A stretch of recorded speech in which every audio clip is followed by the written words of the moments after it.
Happy Thursday. I'm Jason Gilbo here at Fantasy Baseball Cafe, and I am heading down to our forum section and breaking down 5 trades that have been posted from this week.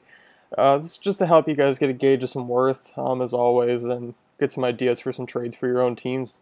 A lot of big name players this week.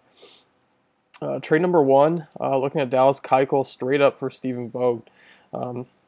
Nice trade here, nice worth in return for Vogt. And Dallas Keuchel's kind of a guy who is really breaking through this season. Had a really nice second half last year.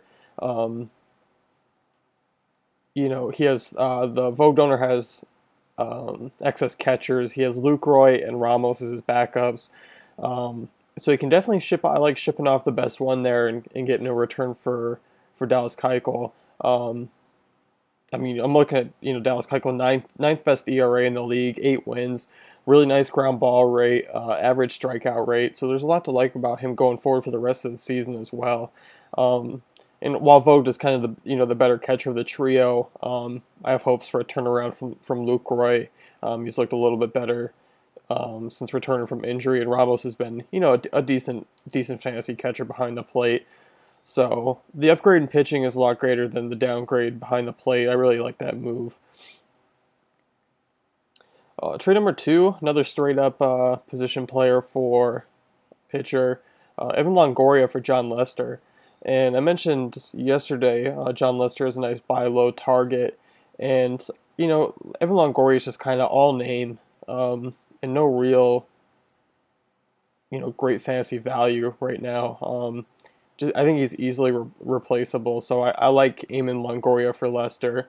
And while people are kind of down on Lester, I think they hyped him up a lot before the season because moving to the NL and he's coming off a really good year with the Sox. So a little bit down year, but he's on par with his career averages, and he's been a solid pitcher for some time. Looking at Longoria, hitting 274, 7 homers, 33 ribbies. But I'm looking at other third basemen. Brett Lawrie, 292, 7 homers, 35 ribbies. Josh Harrison, 285, 5 homers, 22 ribbies. 35 runs to tack on to Harrison as well. And Harrison had that really slow start where a lot of people drafted him and dumped him pretty quickly. So Harrison is picking it up, and just those are comparable numbers. You can throw in Yunel Escobar and Chase Headley as other options at the hot corner, and even Justin Turner, who I'll talk about a little later because he's part of a trade. But definitely a guy you can throw in and try and ship off Longoria. So I like this deal here. Also another one for one. Starlin Castro for David Ortiz.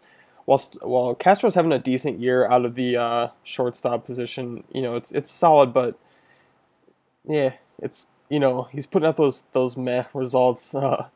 So David Ortiz has been slumping over the first 2 months, but looking better here in June. And what I really like to add on to this trade is that Justin Turner, the red hot bat for LA, is going to fill in at shortstop over Castro. So that's a really nice upgrade there. And Ortiz, like I say, has been heating up this month. 362 WOBA this month. That's the highest it's been all season. He's upped his hard ball rate 10% from May.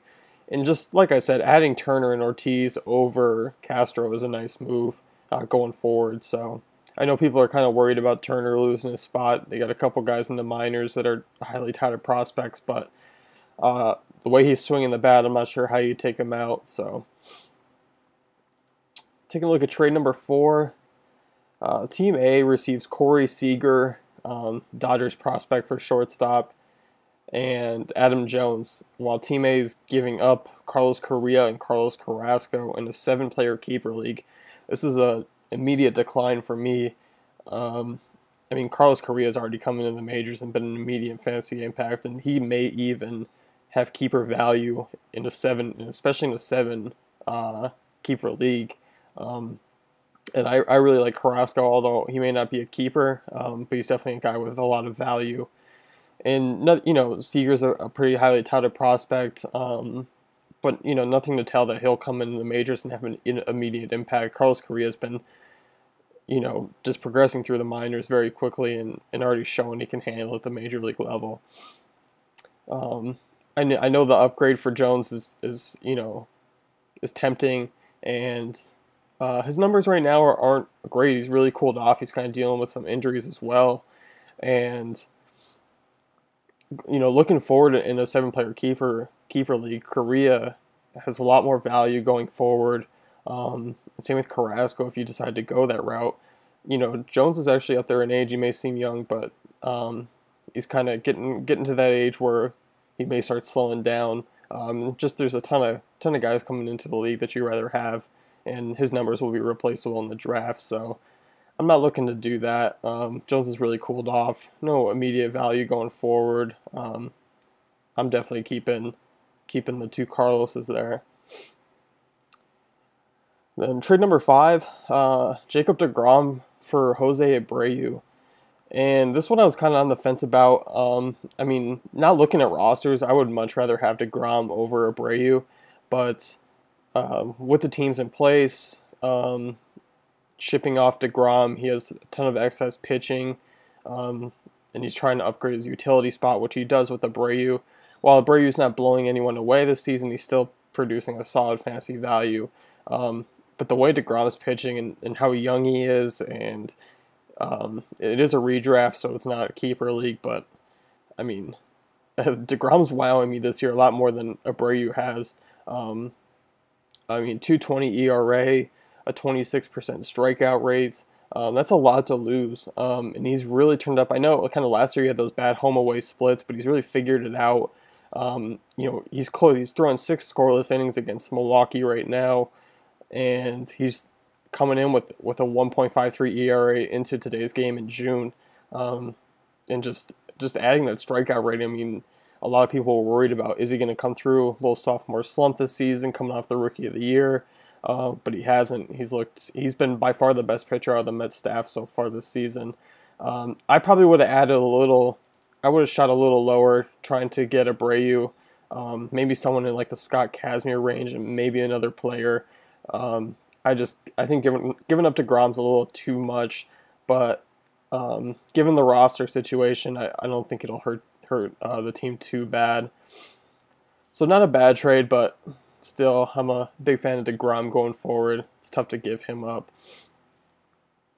All right, so 5 trades there. That's going to end our forum trade talk here at Fantasy Baseball Cafe.